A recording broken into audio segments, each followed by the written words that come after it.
Hello बच्चों, welcome back to new lecture. आज हम जो टॉपिक करने वाले हैं, जिसके हम बात करने वाले हैं, उसका नाम है कर्वेचर। कर्वेचर से रिलेटेड जो एक क्वेश्चन है वो एग्जाम में 100% आता है। तो कर्वेचर से रिलेटेड जितने भी क्वेश्चन होंगे हम उनको आज हम सॉल्व करने वाले हैं। तो क्वेश्चंस को सॉल्व करने से पहले और उनको जो सॉल्व करने के जो फॉर्मूले हैं ना, उनको बताने से पहले मैं आपको एक और चीज़ पहले बताना चाहता हूँ कि यहाँ पर ना आपको जो क्वेश्चन आता है वो तो आपको आता है, या तो आपको आएगा कि डिटरमाइन कीजिए या तो आप कर्वेचर को, या तो आप डिटरमाइन कीजिए रेडियस ऑफ कर्वेचर को। यहाँ पर जो कर्वेचर और रेडियस ऑफ कर्वेचर है ना, ये दोनों के दोनों अलग अलग चीज़ें हैं, ठीक है। रेडियस ऑफ कर्वेचर जो होता है, रेडियस ऑफ कर्वेचर को हम करते हैं रो के साथ डिनोट, ठीक है। हम इसको करते हैं रो के साथ डिनोट, और जबकि जो कर्वेचर होता है ना, कर्वेचर जो होता है वो रो का उल्टा होता है। ये दोनों जो होते हैं वो एक दूसरे के उल्टे होते हैं, ठीक है। यानी कि रो को हम करते हैं रेडियस ऑफ कर्वेचर के साथ डिनोट। यहाँ पर इन्होंने किया नहीं, ये d sine over d s. यहाँ पर ये जो है ये कर्वेचर को, एवरेज कर्वेचर को बताता है ये, ठीक है। तो आप चाहे तो इसके बारे में पढ़ भी सकते हैं। यहाँ पर ये दिया नहीं, यहाँ पर ये ratio is called average curvature. और यहाँ पर ये जो रो होता है ये होता है हमारे पास रेडियस ऑफ कर्वेचर। तो रेडियस ऑफ कर्वेचर को निकालने के लिए हमारे पास फॉर्मूला होता है। और हम जब हम मान लीजिए, मतलब अगर हमसे पूछा हो कि आपने कर्वेचर निकालना है, तो आप क्या करोगे, आप रेडियस ऑफ कर्वेचर के फॉर्मूला जो होता है आप उसी को ही उल्टा कर दोगे, तो आपके पास कर्वेचर आ जाएगा ना। क्योंकि जो ये दोनों है वो ये दोनों एक दूसरे के उल्टे होते हैं, ठीक है। मैं आपको ना फॉर्मूला बताऊंगा ना, फॉर्मूले के साथ साथ मैं जब क्वेश्चन करूंगा तो आपको इसका कंसेप्ट और ज़्यादा क्लियर हो जाएगा, ठीक है। तो मैं यहाँ पर पहले इस फॉर्मूला बता देता हूँ मैं आपको। तो कर्वेचर में देखो क्या होगा ना कि हमारे पास ना, मैं आपको ना वो उसकी जो डेरिवेशन है फॉर्मूले की, मैं आपको वो नहीं ड्राइव कर रहा हूँ यहाँ पर, क्योंकि हमको ज़्यादातर जो क्वेश्चन आते हैं तो क्वेश्चन में तो वो सीधा फॉर्मूला यूज़ होता है ना, और मेरे पास इतना टाइम नहीं है कि मैं पूरी की पूरी डेरिवेशन कराऊँ। तो मैं सबसे पहले वो फॉर्मूला लिख देता हूँ। तो फॉर्मूला जो होता है वो कार्टेशियन इक्वेशन, देखो इक्वेशन ना कार्टेशियन भी हो सकती है, वो पोलर में भी हो सकती है। इक्वेशन जो है वो कर्व की इक्वेशन होगी, वो कार्टेशियन कर्व में भी हो सकती है, वो पोलर कर्व में भी हो सकती है। तो दोनों के लिए जो अलग अलग फॉर्मूले हैं, इसके अलावा जो होती है वो कुछ पैरामीट्रिक इक्वेशन भी होती है, उनके लिए भी फॉर्मूला अलग होता है। बट पेपर में जो पेपर में ज़्यादातर कार्टेशियन वाली आती है, मैं कार्टेशियन वाले इस लेक्चर में डिस्कस कर दूंगा। और जो हमारे पास बचेगी पोलर वाली जो होती है वो भी एग्जाम में कभी कभी आ जाती है, मैं उसका फॉर्मूला लिख दूंगा। मैथ फॉर्मूले में आपने सिर्फ वैल्यू ही तो पुट करनी है, तो दोनों का जो मेथड होगा ना सोल्व करने के लिए वो तो सेम ही होगा। तो सबसे पहले मैं यहाँ पर कार्टेशियन कर्व के लिए मैं बता देता हूँ। तो सबसे पहले क्या करेंगे, हम कार्टेशियन कर्व के लिए बता देता हूँ। Radius of curvature, radius of curvature for Cartesian curve. Cartesian और पोलर कर्व का तो आपको पता ही होगा। कार्टेशियन कर्व और पोलर कर्व का आपको पता है। कार्टेशियन कर्व में एक्स बाय आएगा और उसमें पोलर में आ जाएगा थीटा एंड आर भी आ जाएगा, ठीक है। तो मैंने आपको बोल दिया कि जो रेडियस ऑफ कर्वेचर होता है हम उसको करते हैं रो के साथ डिनोट, ठीक है। ये है रेडियस ऑफ कर्वेचर के लिए। तो इसकी जो ना कार्टेशियन के लिए, ठीक है, कार्टेशियन कर्व के लिए जो इसकी जो वैल्यू होती है वो होती है 1+y1² 3y2 अपॉन में आ जाएगा यहाँ पे y2, ठीक है। बस यही बस आपने यही वैल्यू लगानी है और आपके पास रेडियस ऑफ कर्वेचर आ जाएगा।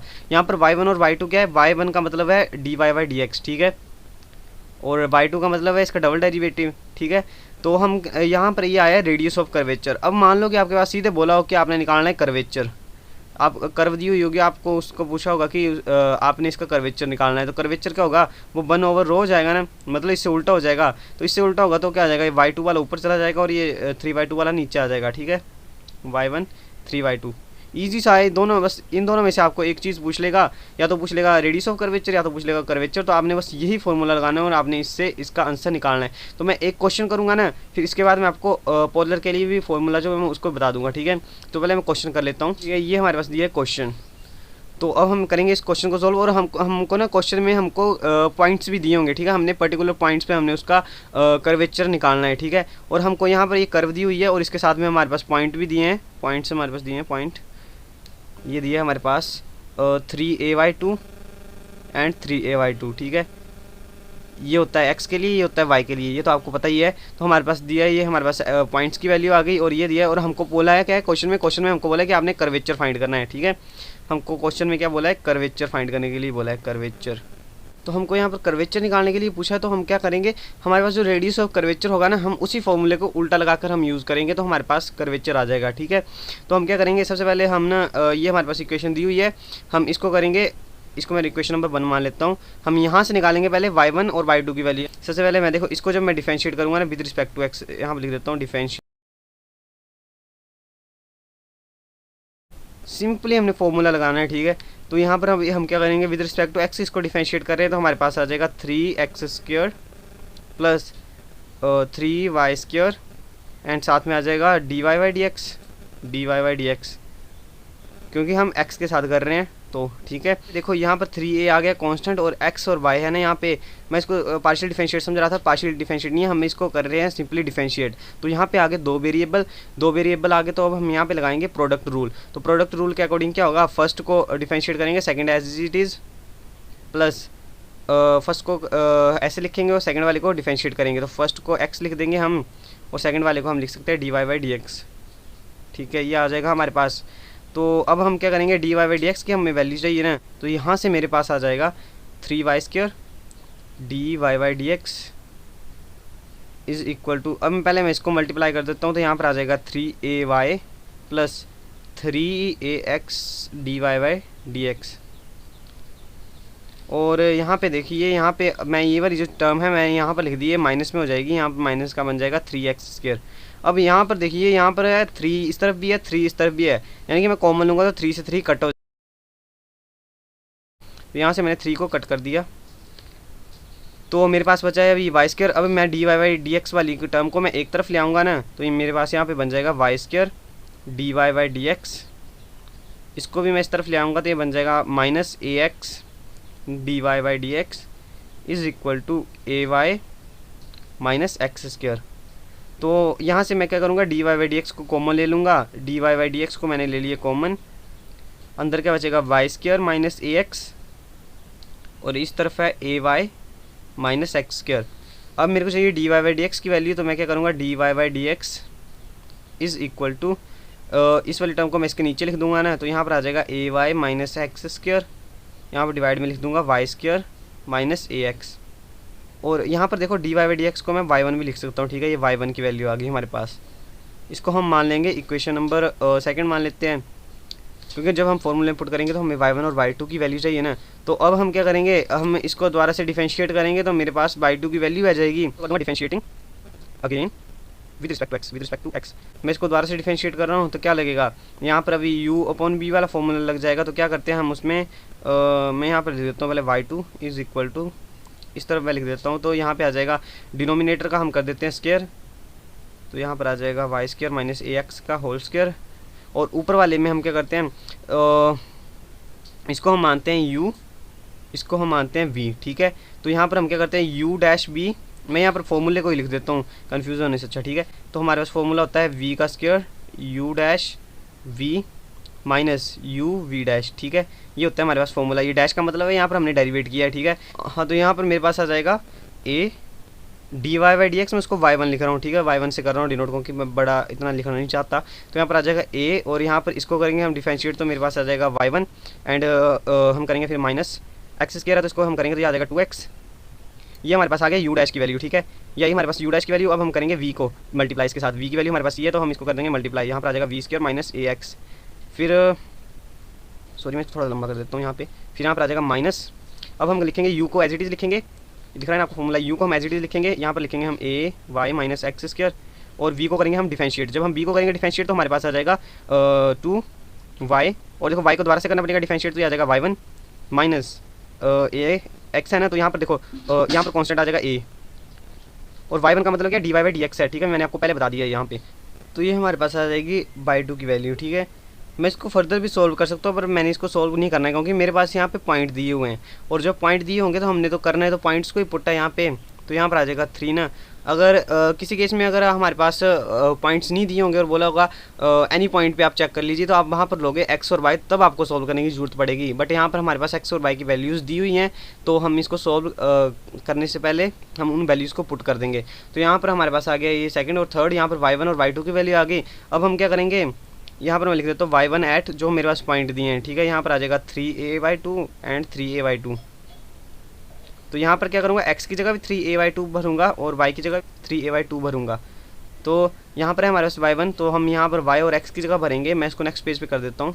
तो हमारे पास y1 की जो वैल्यू थी, y1 की हमारे पास वैल्यू थी a और यहाँ पर था y, तो y की जगह हम भरेंगे 3a/2। तो यहाँ पर आ जाएगा 3a/2 माइनस x² है, x² है 3a/2 का स्क्वायर, मैं सीधे स्क्वायर ही कर देता हूँ। तो यहाँ पर आ जाएगा 3 का स्क्वायर 9, a का स्क्वायर बन जाएगा, अपॉन में 2 का स्क्वायर 4 बन जाएगा, और अपॉन में था वाई का स्केयर भी सेम टू सेम यही बन जाएगा 9a² अपॉन 4, क्योंकि x और y की वैल्यू जो वो सेम ही है। और यहाँ पर कर देंगे हम माइनस ax, अब a लिख देंगे और x की वैल्यू हमारे पास 3a/2 है, तो यहाँ पर क्या आ जाएगा, यानी कि 3a²/2 आ जाएगा। ठीक है, a इंटू a² बन जाएगा। तो ये आ गई हमारे पास y1 की वैल्यू पॉइंट्स पर। अब हम इसको थोड़ा सा और सोल्व कर लेते हैं, तो हमारे पास इसका मतलब सिंप्लीफाई होकर इसका आंसर आ जाएगा। तो मैं इसको जब सिंप्लीफाई करता हूँ तो मेरे पास आ जाता है 3a² upon 2 minus 9a² upon 4, और यहाँ पर भी आ जाएगा 9a² upon 4 minus 3a² upon 2। तो यहाँ पर देखो, यहाँ पर ये दोनों एक दूसरे के उल्टे हैं ना, तो यहाँ पर क्या करूँगा, अगर मैं माइनस को कॉमन ले लेता हूँ, या तो ऊपर से ले लेता हूँ या तो नीचे से कॉमन ले लेता हूँ, तो यहाँ पर अंदर वाली दोनों टर्में सेम हो जाएंगी, तो इसके साथ ऊपर वाली टर्म के साथ नीचे टर्म कट जाएगी और माइनस का 1 बचेगा, यानी कि y1 की वैल्यू क्या आ रही है, y1 की वैल्यू आ रही है -1। ठीक है, मैंने बोला था इसलिए पॉइंट्स पर हमको सिंप्लीफाई करना आसान हो जाता है। y2 को भी हम ऐसे ही लिखेंगे, तो हम लिखेंगे y2 एट, जो हमारे पास पॉइंट दिए हैं वो हैं 3a/2 एंड 3a/2। तो y2 की मेरे पास वैल्यू देखिए यहाँ पर ये दी हुई है, ये देखो कितनी बड़ी वाली वैल्यू जो है यहाँ पे। तो हम यहाँ पर y एंड x की जगह हम पॉइंट्स को पुट करते जाएंगे, तो मैं यहाँ पर पुट कर देता हूँ। तो यहाँ पर पुट करने पर आ जाएगा हमारे पास y2 की वैल्यू हमारे पास आ जाएगी 9a² अपॉन 4 माइनस 3a²। मैं यहाँ जल्दी से पुट कर रहा हूँ, आप एक बार देख लेना इनको। तो देखो a और y1 की वैल्यू -1 है, तो यहाँ पर आ जाएगा -a और यहाँ पर आ जाएगा -3a।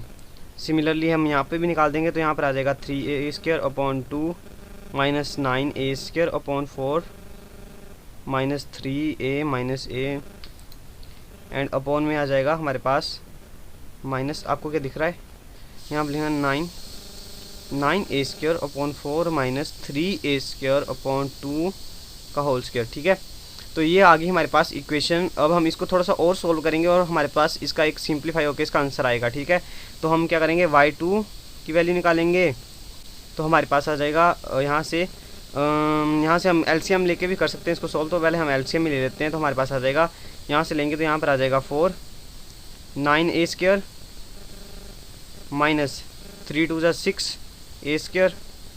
ठीक है, इसमें से हम माइनस कर देंगे minus a and minus 3a बन जाएगा -4a। यहाँ पर आ जाएगा माइनस के, तो इसमें भी हम एलसीएम लेंगे तो हमारे पास आ जाएगा 4 और ऊपर बन जाएगा 6a²। और यहाँ पर ये जो माइनस है ना, मैं यहाँ पर माइनस के बाहर बड़ी वाली ब्रैकेट लगा देता हूँ, तो यहाँ पर आ जाएगा 6a² अपॉन 4 एंड माइनस का बन जाएगा 9a² एंड यहाँ पर भी आ जाएगा -4a। और डिनोमिनेटर में हम इसको सोल्व कर लेंगे, एलसीएम लेंगे, 4 आ जाएगा, ये बन जाएगा 9a² माइनस 2 2 4 3 2 6, यहाँ पर आ जाएगा 6a²। ठीक है, इसका होल स्क्वायर। अब हम इसको सोल्व करेंगे, बट यहाँ पर देखिए, यहाँ पर है 4 और ये भी मल्टीप्लाई में 4 है, तो 4 के साथ तो 4 कट जाएगा, यहाँ पर भी 4 के साथ 4 कट जाएगा। तो हमारे पास y2 की वैल्यू क्या आ जाएगी, y2 की वैल्यू आ जाएगी 9 में से हम 3 घटाएंगे तो यहाँ पर आ जाएगा 3a²। इसके साथ हम मल्टीप्लाई क्या करेंगे, -a, और यहाँ पर है माइनस, और यहाँ पर भी हम 6a² माइनस 9a² हैं, तो हम इसको जब सोल्व करेंगे तो हमारे पास आ जाएगा माइनस के 3a², और इसमें भी हम माइनस के a मल्टीप्लाई करेंगे, और डिनोमिनेटर में हमारे पास आ जाएगा 4 और ऊपर आ जाएगा 3a²। सॉरी, आपको शायद दिख नहीं रहा था, तो यहाँ पर आ जाएगा 3a² अपॉन 4 और इसका होल स्क्वायर। ठीक है, हम सिंपली इसको सिंप्लीफाई कर रहे हैं। ठीक है, ये सिंपल सी कैलकुलेशन है, ये तो आप कर ही सकते हो। तो यहाँ पर हमारे पास y2 की वैल्यू क्या आ जाएगी, y2 की हमारे पास वैल्यू आ जाएगी, जब हम इसको मल्टीप्लाई करेंगे तो यहाँ पर हमारे पास बन जाएगा y2 is equal to -3a³।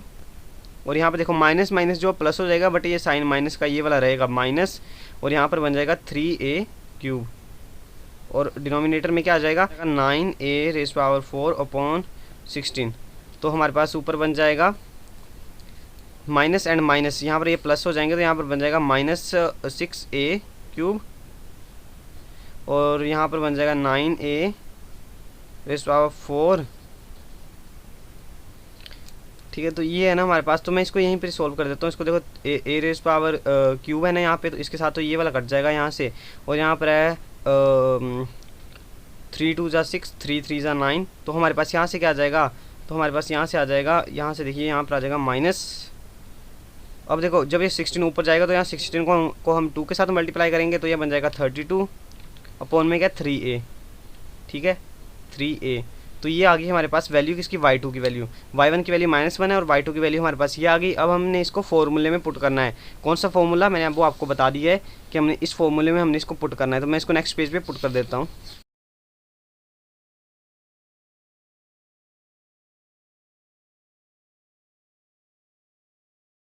तो यहाँ पर क्या आ जाएगा, 1 प्लस y1 की हमारे पास वैल्यू है, y1 की हमारे पास वैल्यू -1 है, -1 का स्क्वायर करेंगे तो वो 1 बन जाएगा। और यहाँ पर हम लिख देंगे 3/2 एंड y2 की हमारे पास वैल्यू अभी आई -32/3a। तो मैं यहाँ पर लिख देता हूँ -32/3a। तो जब हम इसको सोल्व करेंगे तो हमारे पास क्या आ जाएगा, यहाँ से देखिए ये बन जाएगा 2⁻³ और अपॉन में आ जाएगा -32/3a। ठीक है, तो यहाँ से जब हम इसको सोल्व करेंगे ना तो हमारे पास क्या आ जाएगा, तो देखो 2⁻³ ये तो सिंपल सा, ये तो 2√2 होता है और अपॉन में आ जाएगा -32 एंड 3a जो है वो ऊपर जाके मल्टीप्लाई हो जाएगा, तो ये हो जाएगा 3a जाएगा। तो यहाँ से हमारे पास आ जाएगा 2 1 2, तो यहाँ पर आ जाएगा 16 एंड हमारे पास यहाँ से आ जाएगा हमारे जो रो की वैल्यू आई है, रो की वैल्यू हमारे पास आ जाएगी 3a√2/16। ठीक है, यहाँ पर मैंने माइनस का साइन नहीं लिया है क्योंकि हमारे पास जो है ना ये मैग्नीट्यूड में मैंने लिखा है। ठीक है, ये मैंने जो लिखा है ये रेडियस ऑफ कर्वेचर आया है, ये मैंने मैग्नीट्यूड में लिखा है, मैग्नीट्यूड में। ठीक है, और अब देखो हमसे पूछा था कर्वेचर, तो कर्वेचर क्या होगा, 1/रो होगा ना। तो 1/रो का मतलब क्या हुआ, 16/3a√2। ठीक है, कर्वेचर जिसको हम k के साथ डिनोट कर देते हैं। ठीक है, कर्वेचर को हम करते हैं k के साथ डिनोट, तो k की जो हमारे पास वैल्यू आ जाएगी वो आ जाएगी 16/3a√2। ठीक है, ये आ गई हमारे पास वैल्यू। तो कितना सिंपल सा था ना। और अगर आपको ना कई जगह पर आपको क्वेश्चन ऐसा भी आएगा कि आपके पास ना पॉइंट्स नहीं दिए होंगे और आपको बोला होगा कि आपने पॉइंट्स फाइंड करने हैं, तो आपको क्या होगा ना, आपको उस केस में ना आपके पास ना रो की वैल्यू दी हुई होगी। तो आपने मतलब कि आपने जो फॉर्मूला मैंने अभी आपको बताया ना, तो आपने उसी फॉर्मूले में से आपने सोल्व करके आपने एक्स और वाई की वैल्यू को निकाल देना है, और एक्स और वाई की जो वैल्यू आएगी ना वही तो वो पॉइंट होंगे। तो इससे रिलेटेड जो है एग्जाम में एक क्वेश्चन तो पक्का आएगा ना। इसी मेथड को जो है वो तोड़ मरोड़ के वो उस क्वेश्चन को पूछता है। Radius of curvature